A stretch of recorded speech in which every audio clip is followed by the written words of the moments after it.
time. I always start. Your turn. This will be the first one I've ever started in like 13 of these. I know. We're changing it up. Hey everybody, it's Doc. Welcome to the Modern Boomer Podcast. It is episode 2 of season 2. Damo and myself have been working and not doing a whole lot else but working. Yes. Damo riding a little bit. And crushing my feet. Yeah, it's good. It's good. I actually can walk on it now. I think you're right. I think it is just a hematoma or whatever the proper word for that is. Yeah. You didn't get an x-ray? No. Once it started deswelling. I don't know what the proper term is. Yeah. That works. Once the swelling started going down and I was able to walk on it and bend my toes. But like I told you, the minute it happened, I braced myself because I was going to tip over because I kind of yanked my foot in pain. And I got off and was like, okay, well, let's get out of here. And so we went to the motorcycle store and I got off and pulled my boot off and I bent all my toes and bent my foot and squished my foot everywhere. And I didn't have any searing pain. And to me, that means I didn't break anything. I didn't have any fractures because if I had broken it or had a fracture, moving anything would have been excruciating. Right. And so to me, I must have just probably tore some muscle or flesh in there, just damaged something and it just swelled up and it is what it is. So yeah, it's a lot better today. I can feel it being kind of prickly too, as like blood is starting to maybe seep or settle, so yeah. Usually when you can like on your feet and ankle, it's pretty easy for you to just contuss or contuse. What's the word? Contuse the nerve. Contuse. Yeah. And you can actually, like, the nerve will start tingling and sometimes you'll feel numb. Right. And we see that with sprains a lot too, but it tends to get better. Think of it like a lampshade. If you didn't feel anything, then the nerve is cut. Yeah, right. Well, and no, it was excruciating. And then I really couldn't even sleep the other night because it was just throbbing. And I ended up sleeping in here because in my office, just because the bed wasn't helping with the animals and stuff. So it wasn't great. But I mean, with my motorcycle myself, I probably put 400 pounds of weight or so on my foot. Wow. 350 pounds of weight. So, but I've never broken a bone. Shout out to Milk. And, so yeah, no, it wasn't fantastic, but I haven't ridden all season. And I started off by going to a crowded place and I got a little sidetracked and wasn't really paying attention, trying to get out of the steep parking lot and kind of rolled into a wall. And for you guys know that with my fancy bike, I have these frame sliders on there that are designed just to catch the little incidents that happen as a human being. And well, my foot caught between the frame slider and the wall and squished my foot sideways. So well, at least it didn't break, because you would have been out of commission for a while. I would have been really upset if I've never broken a bone, and I've been in some pretty serious accidents and things like that in my life, and I'd have been like, damn, that's a record. I didn't really want to start at 31. Yeah. Right. I broke 2 bones. Really? I was a little kid, and I was fooling around. I was standing on top of a garbage can that was flipped upside down. And I tried to jump off it, and when I jumped off it just kind of kicked out. It teetered. I broke my arm, and then diving to get a save in racquetball, I broke my hand. That'll do it.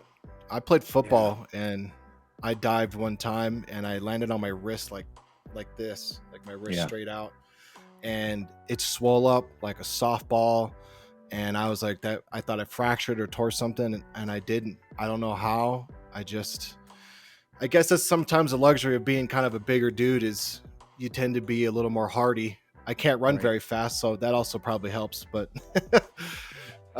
did you get it x-rayed? Or you just... I didn't.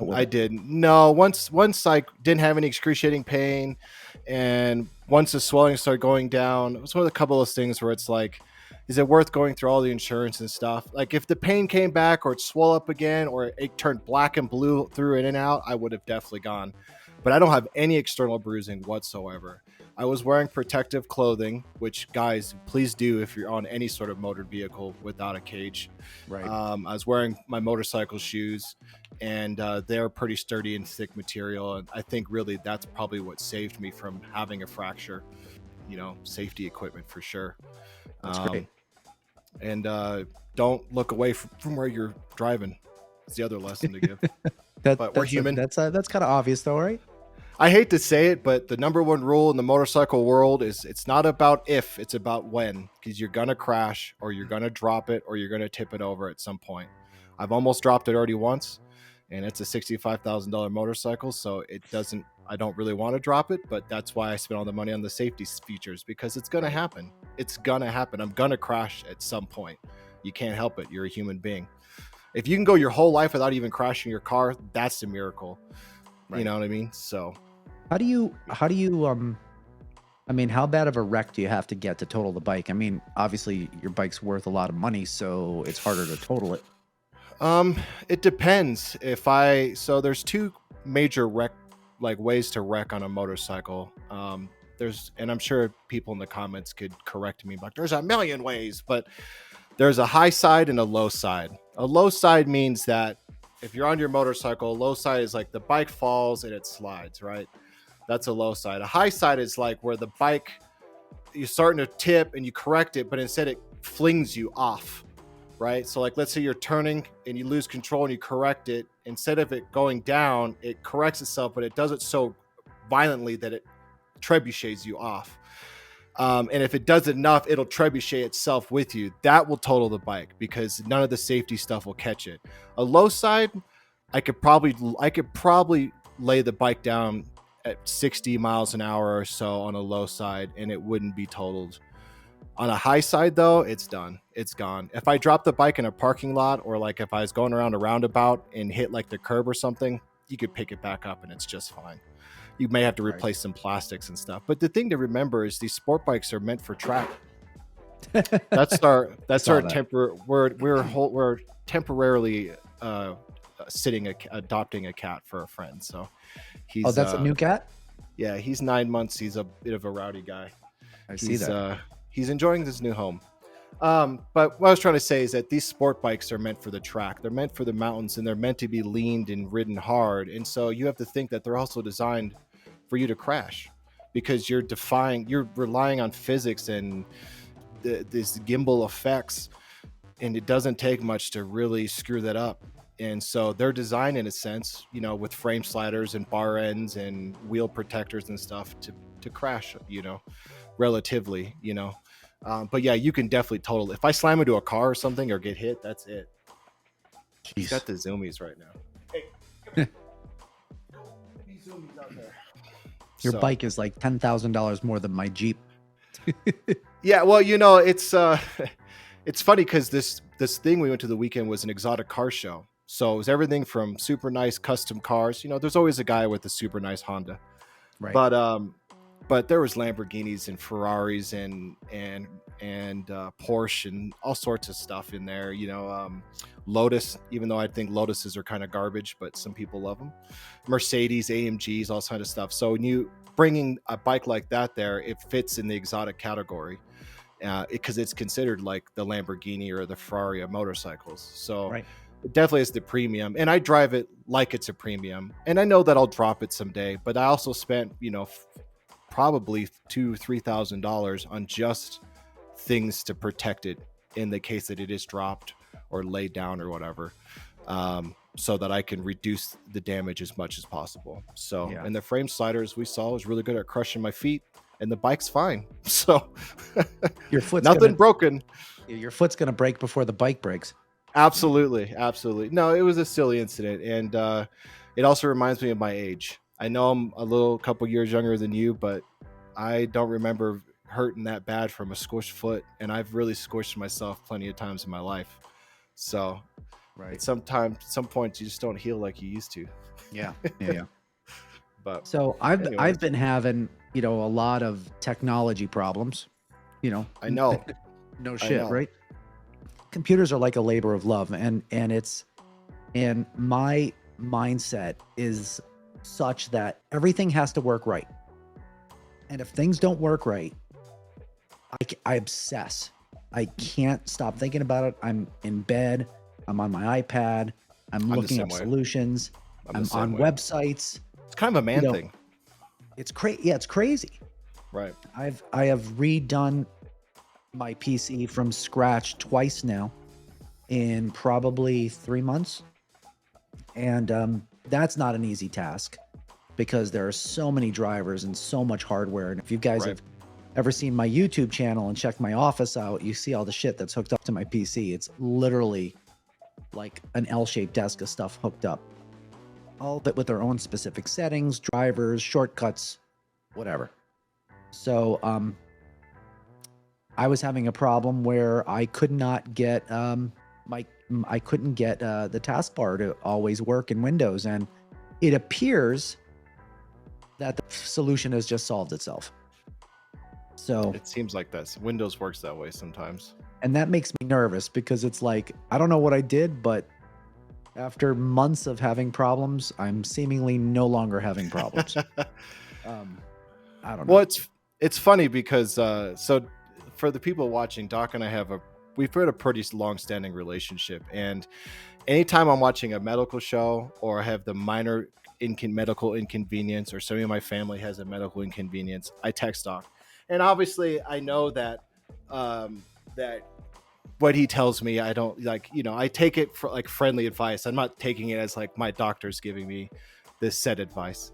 But in return, I get the IT questions, and I feel bad because, and I don't want to compare computers to the human body, but when you have as many complexities from hardware, everything in the middle to your top level OS and all the software after that, you can have a symptom like I have some pain in my stomach. It's like, well, that can be 60 billion fucking things, right? And computers are no different. So even though you may think you have these these issues, if you explain it to me, it's like, okay, well, that could be RAM, your hard drive, it could be graphics drivers, it could be this, could be that, could be this, it could be a combination of these software, you know what I mean? And so then you have to start diagnosing each individual thing. And sometimes that's why I can't wait for Doc to come and live in Colorado, which I know at some point he will. Because if I'm sitting at the computer, I can poke around and look for landmarks in a sense. Yeah. I don't know what those are in the medical world, but you know what I mean? And try to figure out and help kind of guide, is it hardware? Is it software? Is it a combination? Right. So, and it's impressive because I know enough about computers to be dangerous. I mean, it's impressive how similar it is.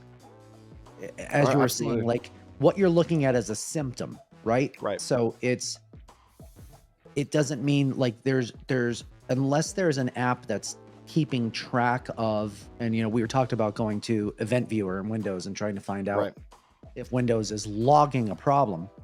Right. But if it's not, I mean, all you're seeing is the end result of the problem, right? This doesn't work. Right.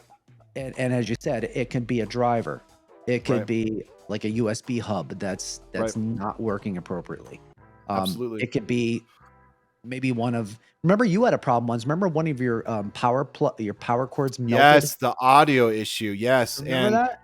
I do. And not to steal the spotlight or anything, but guys, I'm actually a computer engineer, more than a software engineer. I know the electrical hardware side and I know the software side, and I've done everything in between, from literally assembling machines with PLC logic and then writing the drivers and then doing the software all in one go. So I've done the whole chain, and that was one of those situations where I pulled out every diagnostic tool in my belt and I was stretching my abilities as an engineer. And it was funny because I already forget how I initially discovered it. I had some tools open that watched voltage current, currents on the different rails. And I noticed that one of my 12-volt rails was just dipping to zero. And I'm like, what the heck? And I only caught it because it happened so briefly. And I start digging through that. And when I just I was like, you know what? I'm just going to rebuild my computer and look at every part. And when I did, I saw that scorch mark, and it was a 12-volt USB rail was shorting off to the adjacent ground. And it was a Corsair cable. It wasn't like some cheap Amazon one. And Corsair was super apologetic. They offered to pay for anything that was damaged. They offered to replace the cable, all sorts of stuff. They were super kind to me about it. Yeah. Which is funny because I've heard people had some complaints about Corsair support, but to me they were very nice. But I also had pictures of this burnt cable. Right. I don't know, that they were good to me. But yeah, it's very unique, and I think like in the medical world, it's really easy to have things that are so like you could it's easy to misdiagnose, and it's easy um to start barking down the wrong tree and end up being something entirely different. You know what I mean? Yep. Because some systems are all affected in the same way. And yeah, but the audio thing with that power cable, because it like my audio would die, and only my audio. It was I the remember weirdest that. thing.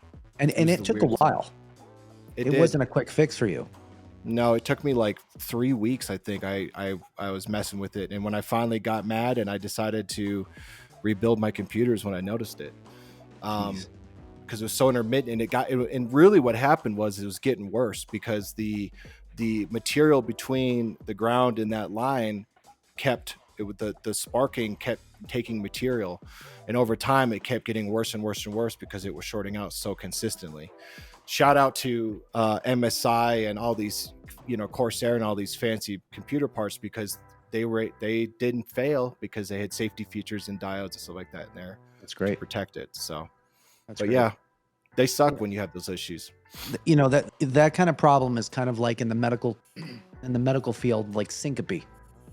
Syncope is passing out, right? So losing consciousness could be like a heart rhythm abnormality. It could be anemia. It could be heart weakness, not necessarily a rhythm problem. Right. It could be infection. It can be a seizure. It could be a bleed in the brain. It could be a tumor in the brain. Right. I mean, there are so many different things that it could be. That's why WebMD always says cancer. Right. And that's why people come to the hospital. I looked on the internet and it said cancer. It was like number 3. I'm dying. Now I'm here. But I remember I was taking care of a patient when I was a resident. Okay. And she was talking about how she would like pass out. 9 times out of 10, probably 98 times out of 100, when you're in the ER, you never find out why someone passes out. Because they're not passed out now. So whatever caused it isn't present now. So, and I remember going through all this stuff and CAT scans and EKGs and heart damage testing and all this stuff. And the girl's like young. Right. Which it makes it even weirder. Yeah. And we were going to send her home, and she's going to have to follow up with her doctor because, we ran every test we had. You can only do so much. Right. I had my discharge papers, and I'm getting ready to give them to the girl. And I hear her scream, go, "Oh my God, it's happening again." And she like passes out like on the bed. And I looked at the heart monitor, and she was flatlined. What? She was like, we call that asystolic, but she had no heartbeat for like 15 seconds. Maybe not 15, maybe about 10 seconds. Just enough to make you pass out. And then it came back. And what is that? She got her pulse back and her blood pressure back, and she woke up. So she ended up having Lyme carditis, which is from Lyme disease. Oh, like a tick. Yeah. So you probably have a lot of ticks in Colorado, right? We don't actually. We don't. If you in the mountains, you can get ticks, yeah, but it's not like Alabama or the South. It's definitely not like that here. New Jersey and Pennsylvania, they are huge. We had a friend that had Lyme disease, a mutual friend. Huge. So every year you'll see somebody young come to the hospital who has a very abnormal heart rhythm or an arrhythmia or very slow heart rhythm, and they're healthy. And it's usually Lyme disease that they never treated, and like latent Lyme or like Lyme that goes untreated will eventually affect your heart. Don't you know you have Lyme? So what's the, first of all, do you get Lyme disease pretty much anytime you get bit by a tick? Because I've had a tick before. No, Lyme disease is caused by a bacteria that's in the tick. And if the tick is engorged or attached long enough, it has a higher chance of transmitting that bacteria into your body. I caught it pretty quick. That would make sense. Yeah. Usually within the hour. Want it less than a day or two. Oh yeah, I had it within an hour. Because, our mutual friend had Lyme disease. Who did? I'm sorry? I don't know if we want to say his name on the podcast, but you know what I'm talking about. Oh, okay. Our politically, emotionally driven friend who doesn't play games with us anymore. Right. From that area. He's not in New Jersey. I forget where he lives, but my Italian brethren, he has Lyme disease. Yeah. I remember being sick all the time with it. Yeah. So Lyme disease ends up what we like to call it a summer flu, because first of all, ticks don't really get out so much in the winter, especially when it's frozen. Yeah, So they're usually in the warmer weather after the first frost. Right. And ticks will hang out at the very top of a piece of grass. Right. And then you walk by it, and it just hooks onto you, and it attaches. So not everybody gets a rash from Lyme disease. Right. In fact, most people don't. Right. But some people do. And that's the bullseye rash you hear about. But okay. Some people don't, and they just say, "Oh, I got a cold. I had a fever. I have chills. I have body aches. Blah blah blah blah blah." It goes away, but then latent Lyme disease, you get like arthritis, you get heart Is it problems. reversible? With a pacemaker. No shit. Yeah, you need. But she has to have a pacemaker for the rest of her life. Mm-hmm. So if you have a tick for a day or so and you end up getting Lyme disease at the very early stage, is it just an antibiotic to take care of it, or is it that's it? It's done. Yeah. No, you have to be on antibiotics for a couple weeks. So yeah, if you catch it, then you'll be okay. But these are people who didn't catch it and it just wreaked havoc on them. So it's kind of like the bubonic plague. If you catch it in time, you're not going to die and have black blisters or whatever it is that makes it. Buboes. Yeah. Yeah, no, that Lyme disease that stuff freaks me out. It really freaks me out, especially as somebody who's been around some really rusty stuff, is obviously tetanus, tinnitus, because like the lockjaw stuff. I've seen videos of people have that, and it's horrifying. We call that rhizus sardonicus. Yeah, well, it's because like your muscles just contract uncontrollably, right? Now, What's interesting, right, is when you get the certain shot, doesn't that give you like a minor symptom of what that would feel like? That's why those not the shot, but that's why the vaccine hurts like that, because you're getting an injection of it, correct? Right? I feel like I've had that vaccine. I feel like my arm just hurt like uncontrollably first. Yeah, it doesn't give you the spasm or anything, but it causes a lot of local your immune system reacts to it. Right, it's freaking out. That makes sense. And you want your immune system to react to it. You want your immune system to not like it. Well, it's got to learn from it, right? So I guess it needs to react to it. But the other one that tops all of the things that scare me the most, even more than meningitis, which is a huge fear of mine. Every time you always have a headache, I'm going to check my neck. But is rabies, which is like, honestly, it's the closest thing we have to a zombie infection. Rabies is the craziest thing. And I've seen Medizi. I don't know if you know what Medizi is. It's like that crazy subreddit where they show like, I swear it's for doctors who just like gore, honestly, because it's just like crazy medical stuff. But I saw some videos where people had like full-blown rabies, and like just the psychological breakdown, the absolute rejection to drinking water, crazy temperatures, like fevers that they're just burning them up, and then they die, foaming at the mouth, and they're crazy. You're like psychotic once you get to that point. I've seen a couple. I've never seen anybody with rabies, but we've had people who were bitten by animals that ended up having rabies. So when you get bit, you need to get rabies immunoglobulin and rabies vaccine. It's not just enough to get the vaccine. What's the globulin do? Just give your body the ability to defeat it? That's trying to give you the most emergent protection right now. Does it work 98% of the time, or is it still a chance? Yeah. Like you're good. Yeah, okay. I believe, I'm trying to remember if this is correct, but I believe that the guy who developed rabies vaccine, the scientist, had to inject a young kid with the vaccine who was bitten by a dog to prove that his vaccine worked. That's nuts. There's a couple doctors who've done that over the years. The guy that gave him stomach ulcers. Didn't it? The guy that gave himself stomach, he won the Nobel Peace Prize. Who wanted to prove that H. pylori, which is a bacteria, can Right. give you stomach ulcers. So he drank I could be the a H. doctor. pylori to prove it. Okay, so actually, I want to correct my answer. I want to say rabies is the scariest one, but is it prion? Is that how you say that? Prion, yeah. Yeah, Those are like prion. So prion disease, the misfolded proteins, because that can't be killed with nothing. There's nothing out there that'll fix that. There's nothing out there to prevent it. You can't freeze it, burn it to death, nothing. And if it gets in your system, that's it. You get holes in your brain, you go crazy, you die. And that's horrendous. like mad cow.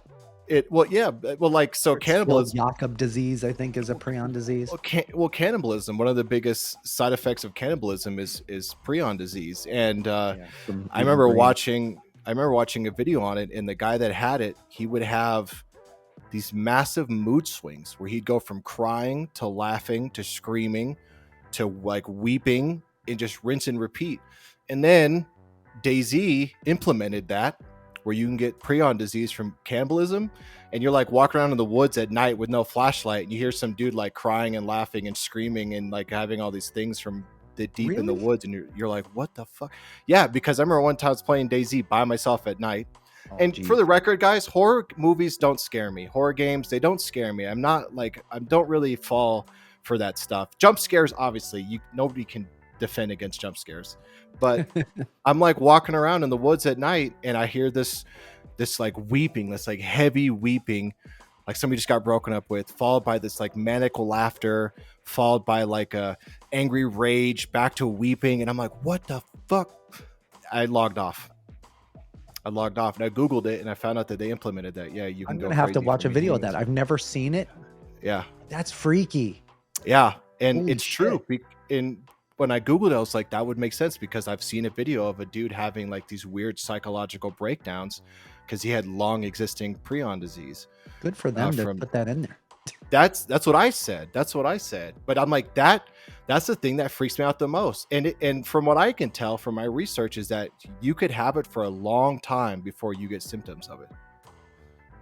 I'd have to look that up. Yeah, I mean, I could be wrong, guys. I'm not a doctor. I have to dig through Wikipedia at 1 a.m. because I have insomnia. But right. There you go. That's freaky. Don't mess with the protein printers of the body. You know what I mean? That's right. So, but yeah, I don't know. Computers don't give you prion disease, but they do have some crazy symptoms, like taskbar's not working. Yeah, and they'll get you some wife aggro. Are you in there again? Yeah. Well, it's funny because not even just my wife, but every girlfriend I've had, I've always had some frustration. Can you guys? Okay. It's always when I'm in the middle of doing something that all of a sudden love is demanded. When I want to love them, it's not the right time.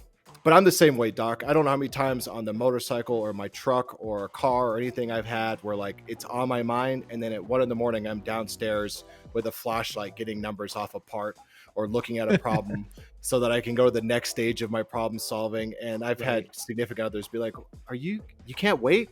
No, because I won't sleep. So this is the best I got right now. Yeah, 2 o'clock in the morning yesterday. I'm like, our vacuum cleaner needs a new bristle brush. Yeah. So I'm on Amazon. I already replaced it today. They just don't get it. They don't get it. And that's fine. I don't expect you to. There's lots of things I don't get about you guys. So, I wanted to talk about this, and we can talk very high level. Okay. Let's talk video game company. Yep. So I think with you, I think with where we are with everything, I think we could say some stuff. I don't want to give any names away. I don't want to talk about the project too deeply because we have a little bit, but Doc was brought on board with us as a partner and on the C-suite. We're very happy to have him. I think all the guys initially realized that you may be the most intelligent, business-minded person we have on the group, which is good. Somebody's got to keep the ship afloat. But that's somewhat where our time has been, guys. But it's just that, we have 6 or 7 people working on something that is monumental, and we're all having to really beat down the doors in effort. And it's hard to burn the midnight oil on something like that and then find the energy to do something else. You know what I mean? Right. But yeah, we're chipping away. I don't know. I mean, there's not too much else. I don't know what else we wanted to say. I mean, it's coming along great. I think we're making great progress. I think we have a great name for not just the company, but the game. It's Right. cool to see all the stuff come together and getting all this paperwork filed and things like that. And, hopefully in the next year, we're cashing a good sized check and we're opening an office somewhere. You know what I mean? The thing that's the most interesting thing to me about it is there are so many things that exist in this world, like making a car, or building a bicycle, or, building a video game. And it's like, you look at it from afar and it just looks like, video game. We just build a video game. It's like a widget, right? Right. But then you realize just how big of an onion that is to peel. All the different parts. Maybe you know it better than me, but I mean, like, just music and licensure and digital art and using the source engine appropriately, assets, gameplay, testing, funding, social interaction, social media, conventions. It's like it's very overwhelming at times, and you have to like kind of focus down on a piece of it. Because if you look at everything as a huge, it's like a big ball of yarn until you get everything kind of streamlined. But it's it's a process, and it's something that is needs to be respected, because it's just so much. It is so much, and each one of those things breaks down into more granular, complex subsystems. I mean, everything from all the client side actual game development within the engine, all the white boxing and the designs of the maps, then those have to be cluttered and textured, and then they have to be flow tested, and we have to check for every sort of nook and cranny and performance issue.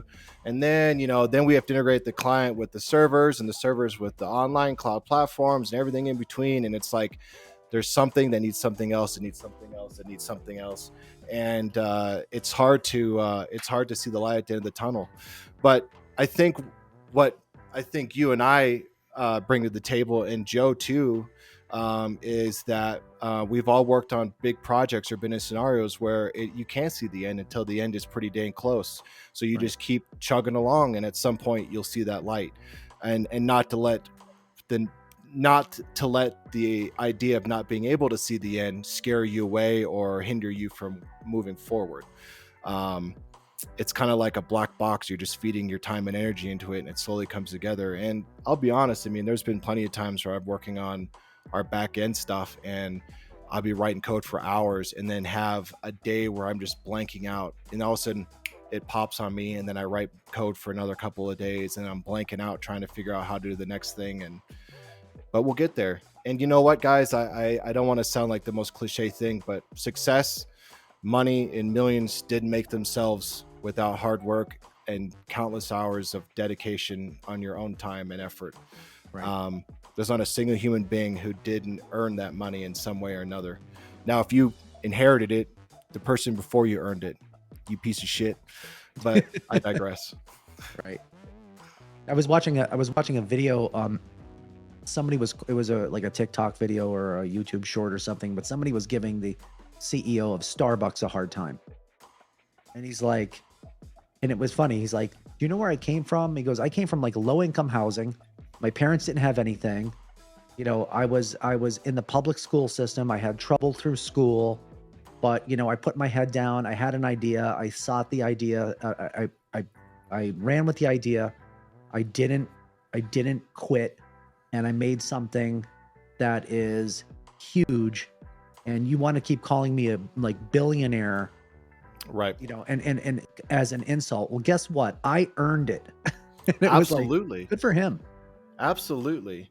Well, and that's the thing, and that's like one of the things with our modern culture that we have going on right now, is that like it seems like with wealth distribution and like kind of beating down the people of success. Now I get it when you look at somebody like Jeff Bezos and stuff like that, but I have to say, guys, that money breeds money, And if you work hard and you get yourself a seat at the table, and I hate to use that analogy, but it's the truth. When you get to play at the big boys table and you have chips to work with, and if you work with them right, you end up getting more chips, and you keep getting a closer chair to the head of that table, and you don't stop. There's no reason to stop, because I hate to say it, but it still takes just as much work and hard effort, and probably some very major sacrifices and some life-changing gambles to get there.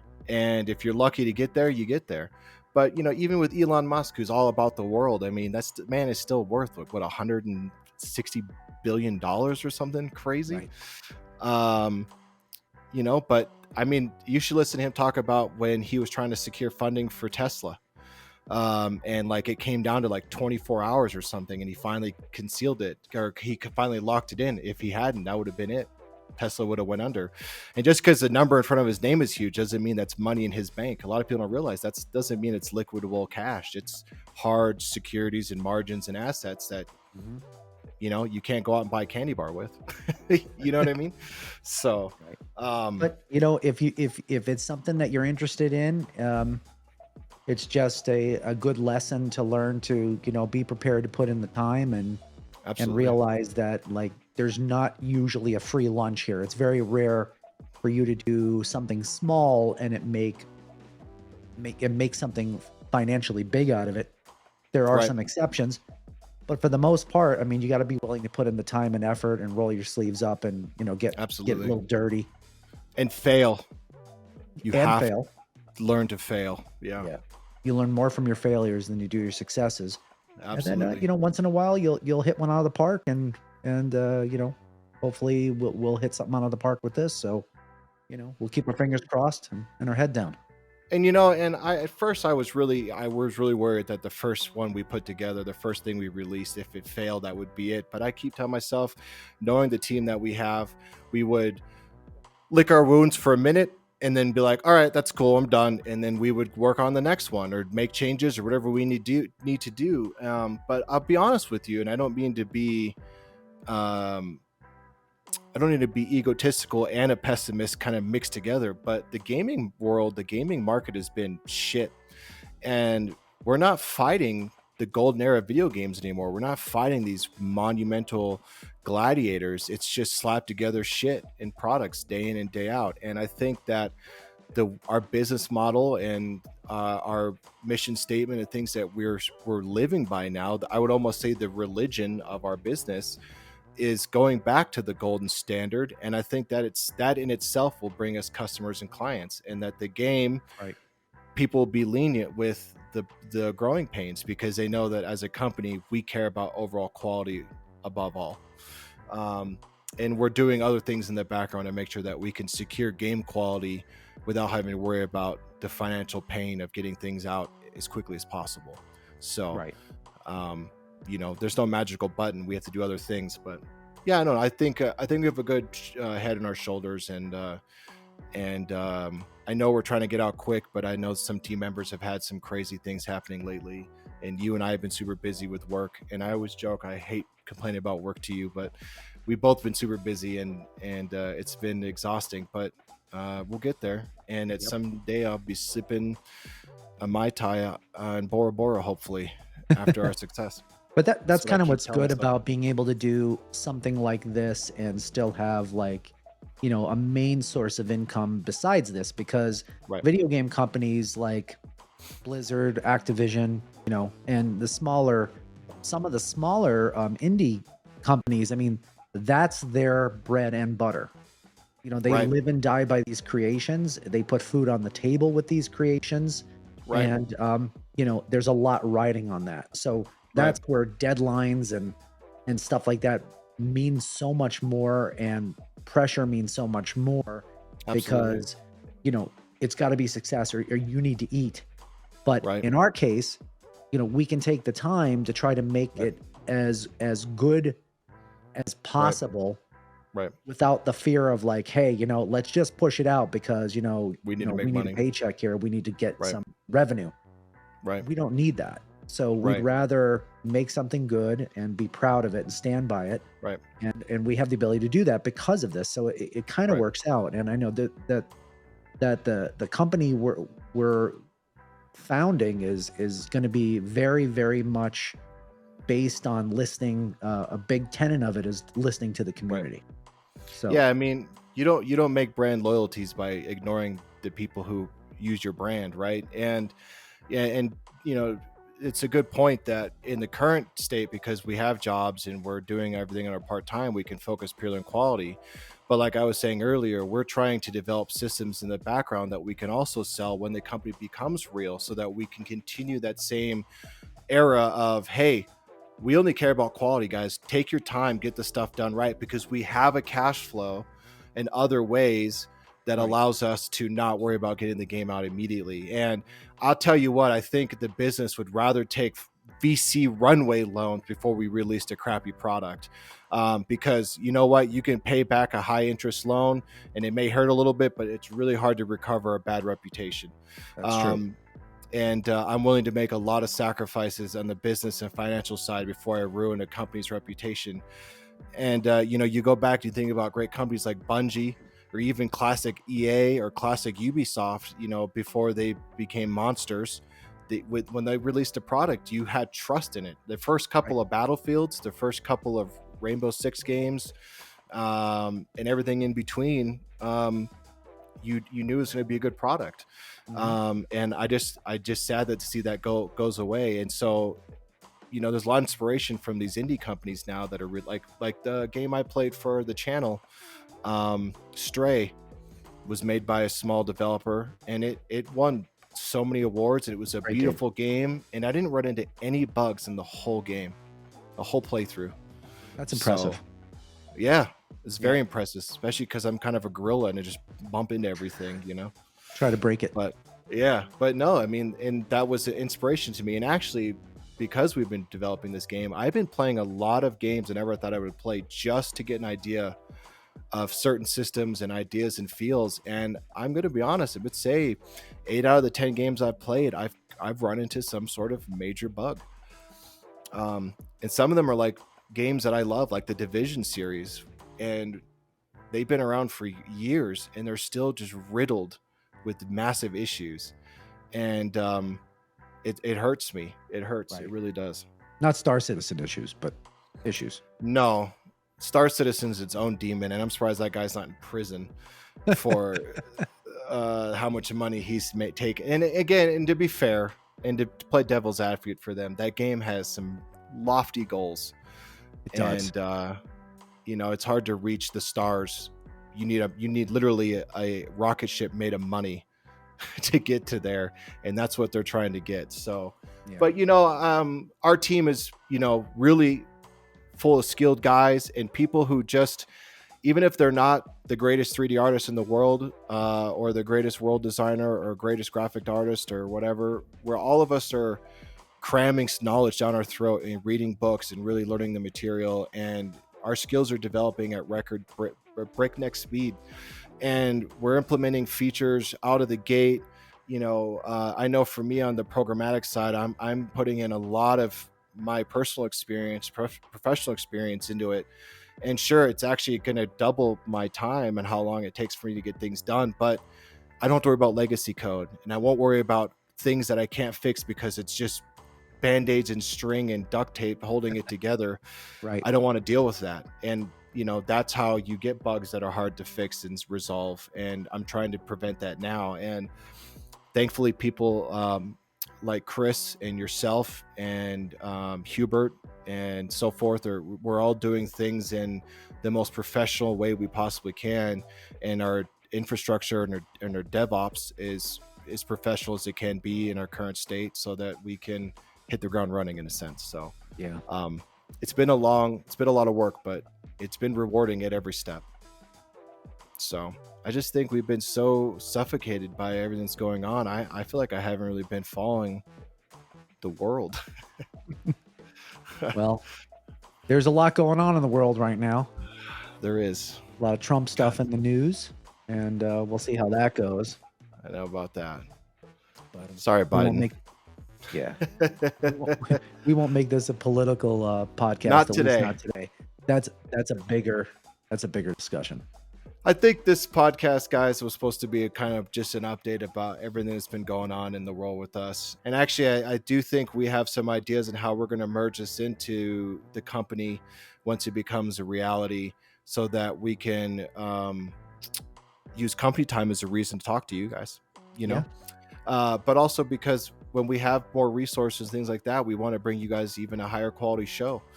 And you know, we'll see what that looks like in the upcoming months and years. But be patient with us, as you know, we're both career professional people during the day, and I know a lot of our listeners are as well. But also, we're trying to bring something good to the gaming world, and that takes a lot of time as well. And so, your understanding there is the biggest support we could have right now. So. Absolutely. And certainly go back and check out the last episode where we interviewed Ken I'm and still Roberta on Williams. Cloud9. That's still on Cloud9. That was hard. That's going to be tough to beat.